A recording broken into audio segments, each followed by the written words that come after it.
Pəncərədən görünür Daşkənd baxarı, Ağmanqanlar keçən Keytinin dağı, Meçidli Taxtayurt tərsə bulağı, illərə tək verən qalsın ağlasın.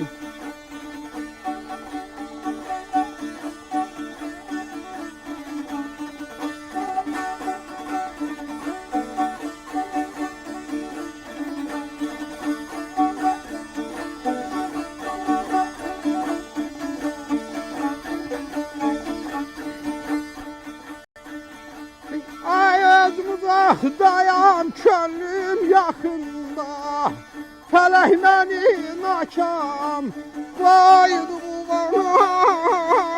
vaxtdan ay.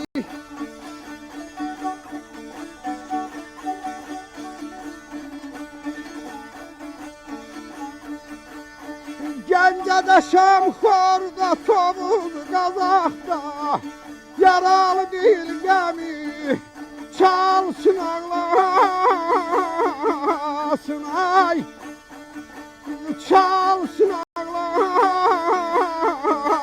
ay.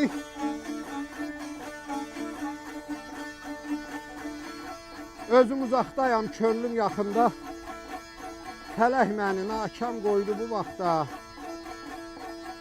Gəncədə, Şamxorda, Tovuz, Qazaxda yaralı dilgəmi çalsın ağlasın. Köhlan at belində gəzdiyim dağlar, Kəninə, Kiskininə dözdüyüm dağlar, Nəcəfəm əlimi üzdüyüm dağlar, Laləsi nərgizi sorsun ağlasın.